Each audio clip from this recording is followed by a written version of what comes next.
In the woods where the tall trees sway, Rich Van Gupon used his motor home, ready to play. With his paintbrush in his hand and his heart so free, he found inspiration in nature's harmony. Inside his humble abode, colors come alive on canvas. He paints, expressing all his strife with the spirits of the woods. He dances in the light, creating masterpieces every single night. Although he's living off the grid, he doesn't mind. With his art fueling his soul, his happiness he finds, surrounded by the bees, the birds, and the breeze. His motor home in the woods where creativity sees. Oh, he's living off the grid. He doesn't mind. Oh man, Jub, you're killing me. Love that song. Hey, welcome my friends to Travels with Carl. Episode number 9. Time's just flying by, and I got mostly good news for you today. You know, we talked last time about my farm that I just purchased in Portugal, even though I haven't actually been to Portugal yet. I actually own a farm in Portugal and a stone house. I can't get over it, man. I really can't. I'm going to fly over for my birthday, November 17th. Coincides with the Mushroom Festival, which is a big deal in Portugal. Most of the people that live out in the country forage for mushrooms. They have all different species of delicious mushrooms, and all of the major restaurants, the chefs come out, they have their own little booth and everything, so you can sample all these mushroom dishes that they, you know, during the autumn time is the best time to pick mushrooms. And a lot of things to cover today. I was unable to finish the painting for job number 9. I mentioned this last time that I worked for this company called Artec. So once again, a beautiful pen and ink drawing, and we'll talk about that in a minute, but I just want to apologize right up front. I also said we might look at all 9 paintings and drawings today, but instead, since I failed on this one, next week, episode number 10, it actually works out better. I'll have a lot more time this week to paint, but I'll have those 10 paintings and we can talk about prints, and I may even have a couple of editions run already on the new archival quality ink and paper that I just got from my printer. So I may have a sample of some of the prints too. Not promising that, but anyway, Artec. Artec was a small sheet metal fabrication company owned by one man, and there is one guy there running a stamp press, another guy that was like a manager, and the guy's son, myself, and one other welder. They had a nice shear, a couple welding machines, stamp press that this one guy, that was all he did, was just run this stamp press. I don't know how the guy kept his sanity.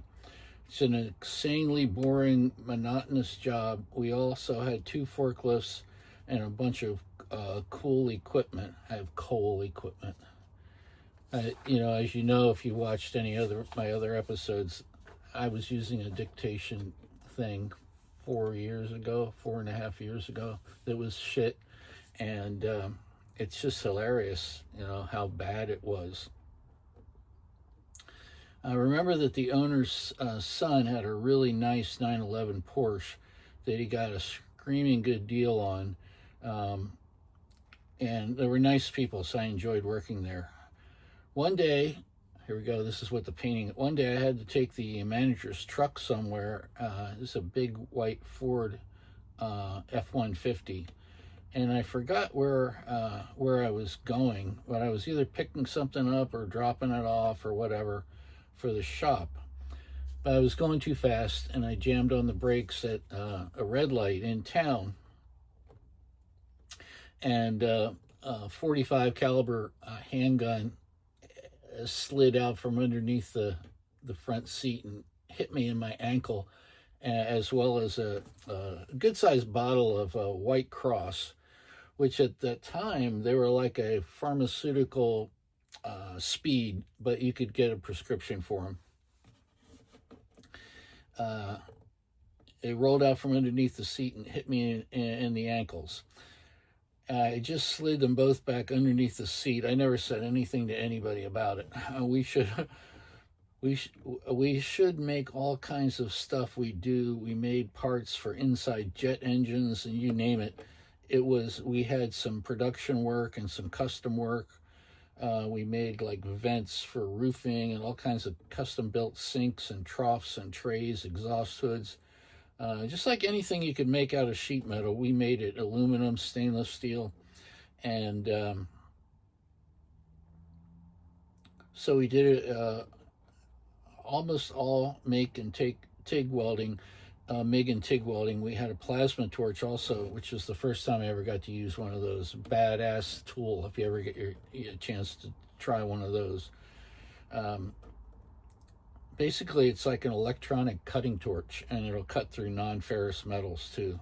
Really good, especially if you're into cracking safes. You know what I'm talking about. Anyway, something we wanted, if we could cut stuff or curve something that we could do on the shear. I don't think I was making any more money here than I was at the tractor trailer garage, but I liked it a lot better. First of all, going down inside of those tanks was kind of creepy and definitely way more dangerous, and I was working way harder and sweating a lot more. And I definitely and also this is where I really got some mad skills with sheet metal fabrication, and I really started to make some good metal sculptures on my own. That was really fun, and I am really good. I can't believe what I wrote.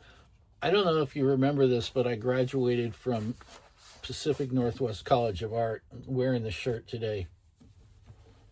It's an expensive t-shirt. Got a 3.91 GPA. I went back there. This is 4.5 years ago I graduated. So do the math. I was 63, I think, when I graduated. So I went back as a senior, and as a senior citizen. I had started my master's twice, and for wacky but good reasons, I had to drop out of college twice, 2 different colleges actually. First time I was at Manoa campus on Oahu and Honolulu, and I only did 1 semester there, I think, and dropped out. I was about to get married, and my life was about to take a hard turn. And then the second time was at the school where I got my BFA. I actually thought about I did throw myself back into graduate school. I mentioned in the first episode that my brother committed suicide, and I thought that might be a good idea to throw myself into grad school to keep my mind together, and it turns out that was like the worst fucking idea I ever had.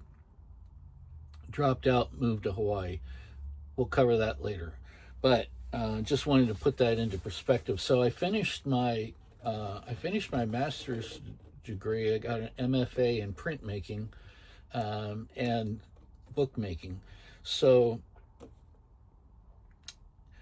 the reason I bring this up is that besides this book, which I wanted to always mention on every episode, and I will put a link in when I upload this video, I promise. This is available on Amazon. It's called Amendment 21-A, and it's about ending prohibition or ending the war on drugs. It was published in 2017 before I started my master's degree. Actually, that year it was finally released, and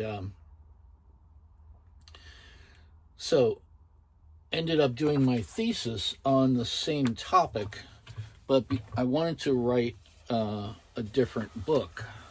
So I hand printed and silk screened 13 copies of a trilogy. So it was actually 39 books. My graduate, the chair of my department, suggested that I just make it one book. And I didn't take his advice at the time. I published it as a trilogy. I hand printed it. 4 years, almost 5 years later, I'm finally, aside from the book that I gave the library and a book that I displayed for my master's practicum, I just carried these other books around in a file cabinet and protected them like a child. And I'm just now putting them together. But it says 3 books: Cops and Convicts, Healthcare in America, and Illegal Drugs and Alcohol. So I knew that some of the prints were in Carl. So there's some artwork that goes into this book. Look at this. That's an actual bucket of syringes that I found out in front of my campus in Portland. Portland's getting a lot of press right now, aren't they? Sending the Rangers in there, man. Gonna sort that out. No, they're not. They're just gonna fuck things up. We don't need police. We just need to legalize drugs, and all this nonsense, all this bullshit would stop. But back to Artec, okay?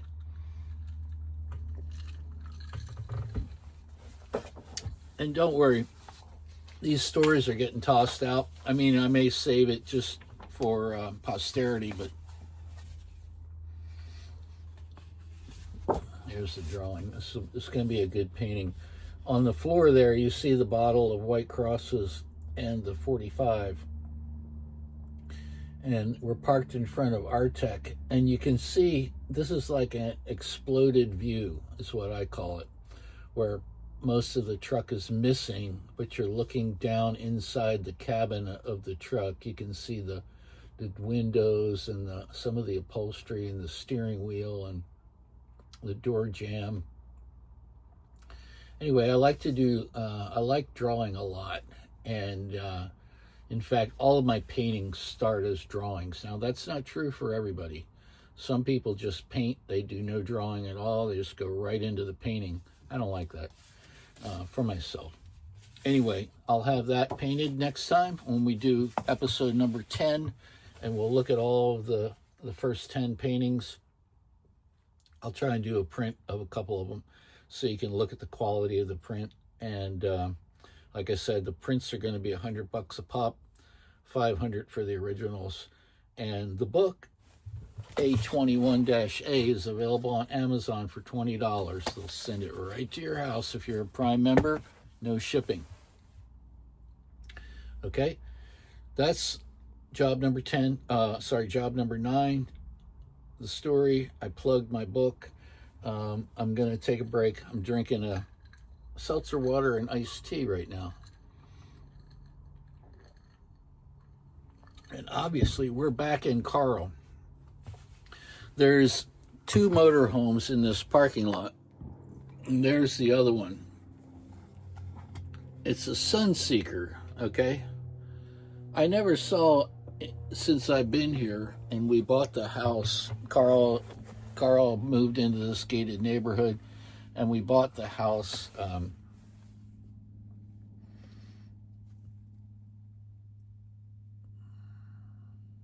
April, May, June, July, August, 5 months ago. Never saw the person that owned that motorhome, but they were there today, and I guess they didn't see me driving in, because when they left, I was fussing around with Carl's stairs because they're not opening like they're supposed to.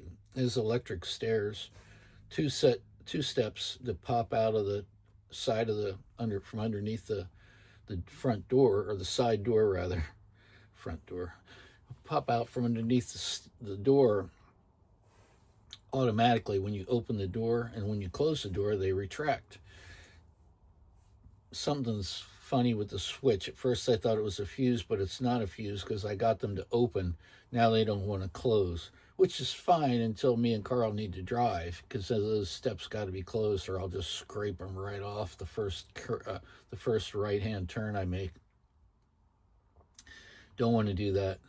But being back in Carl is always good, man. And probably going to turn the heater on and leave the heater running in here now. It's starting to get chilly, and I mean, it's not cold yet. Okay, it's just chilly.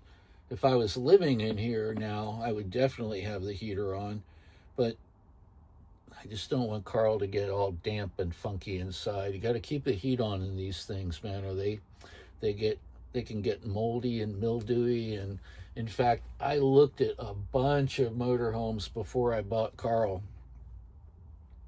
It starts with a ceiling leak. They let the fucking ceiling go bad, and it just ruins the whole thing, turns to shit. So, but today I brought this over.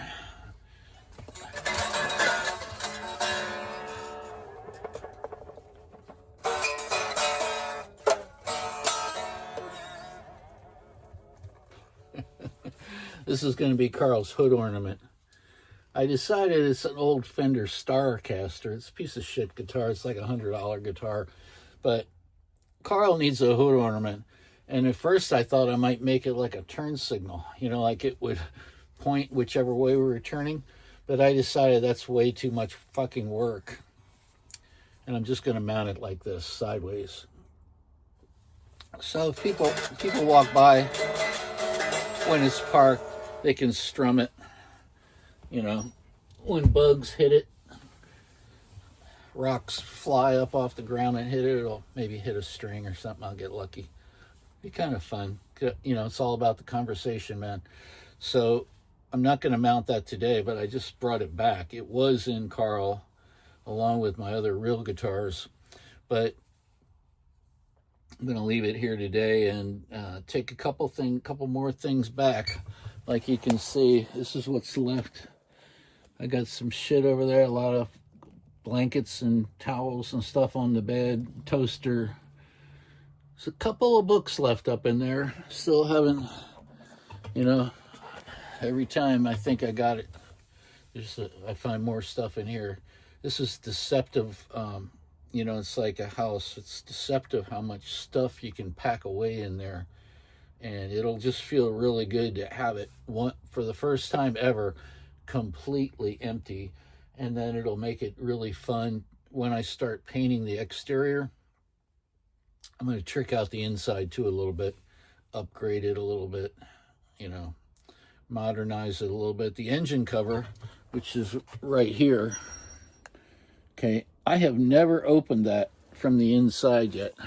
I've crawled underneath Carl quite a few times and opened the front hood where you can access a few things, but I've never taken the engine compartment off. And if you've ever driven in a Ford Econoline, you know, the old vans, it's just like that, only much bigger. And this has a Chevy 454 8-cylinder motor in it. So I might want to soup that up a little bit too, because that was a screaming big block when it came out. And, you know, might put some pipes on Carl. You know, the sky's the limit. Like my dad used to always say, if you have enough time and money, there isn't anything that you can't do. I believe that today, just like when he told me that. Just changes a little bit, like what you can do. You can do things now that you couldn't even dream of when I was a kid. Anyway, what did I want to talk about today politically? Nothing. No. I did want to do one thing, though. I wanted to do my Robert Kennedy impersonation for you, because I've been taking Tylenol by the fucking handful now, slamming them down. I thought, well, maybe that'll kill that fucking worm in my head. You know, I got to get rid of the worm, because the worm is the boom, boom, boom. Bird is the word. Anyway, that's my Robert Kennedy impersonation. God, I hope that guy just fucking keels over. He's just a fucking nightmare. They're all fucked up. They're fucking up our government, fucking up our healthcare system, and they need to go fucking die. All right, that's it for the social political commentary. Covered the hood ornament, talked about job number 9, talked about the book. Oh yeah, one thing I didn't mention with this, well, I think I did mention it. Today I put together the first book, Cops and Convicts,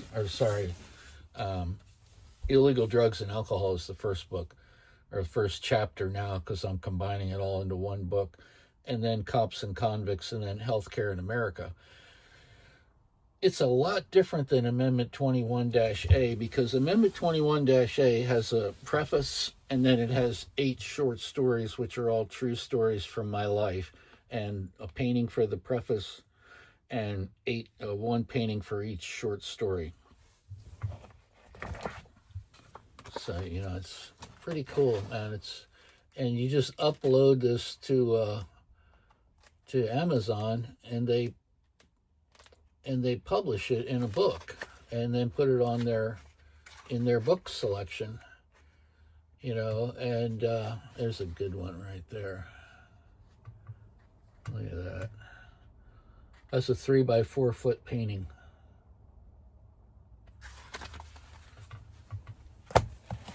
Something else I wanted to talk about today. What was it? Oh yeah, I just watched Travels with Kristen. You definitely want to check her out. And she's in Costa Rica now, trying to get some of her money back that she put in banks. God, that woman has got the patience of a saint. I would be like freaking out. I don't know how much money is in there, but it's a good bit. And it's just the idea that they just don't want to give her money back and making it difficult. She's made like 3 or 4 trips so far. But Traveling with Kristen inspired the name, obviously, for Travels with Carl. So you definitely want to check her YouTube channel out. She does a podcast. She wrote 2 books for dummies, the yellow and black. Yeah, she's a legit writer and a legit YouTuber. She's been to 60 countries. I keep plugging her, and I'm going to put her on a link to her page, because she inspired me with her channel and Farmer for Fun, Joseph Marsh and his friend Andre and their families. Those 2 are the most important YouTubers for me personally that affected my life dramatically in the last 5 years. I began researching Portugal for my master's degree because, as I told you, it was about prohibition, and it turns out that Portugal is the most advanced country in the world as far as legalization of drugs goes. They're still a little bit short of where I want America, and hopefully the rest of the world will follow suit. It doesn't matter to me if they do or not, but I really want America to do it, because we're the number 1 consumers, and we're the ones that started the war on drugs to begin with. So I hope that what Portugal does not do, and this is what Oregon didn't do, and I actually discussed this several times with Kate Brown, the former governor of Oregon, that you can't decriminalize drugs and then not supply the drugs unless you want to welcome a whole bunch more of illegal drug dealers into your city, which is exactly what happened to Portland. And they all slinging guns, and their murder rate spiked. And I told her that was going to happen, and it did happen. She's no longer governor. I like the governor now. She's okay, but she doesn't get it either. And you gotta not only end the war on drugs, you have to end the prohibition, and it has to go into the free market. It's the only way you ever get rid of a black market is if what we're talking about, whether it's drugs or sex or alcohol or whatever it is, whatever you put a prohibition on, unless it's on the free market, it's on the black market. It's only one or the other. It's either on the free market or it's on the black market. And as soon as it's on the black market, then you turn the users of that product into criminals, the people that provide it into criminals. Okay, and then you get a whole criminal network going on there, and you get a whole other team trying to stop it. People caught in the middle, and nobody wins with that, okay? It's nothing but losers on that show.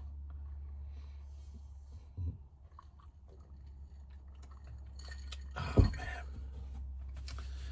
Feels good to be back in Carl. Right on time, 24 minutes and 46 seconds. Counting the song, counting the intro and the exit. That should be close to 30 right there. I always feel like I have so much more to say. My channel's about travel, it's about Carl, it's about me, it's about fine art.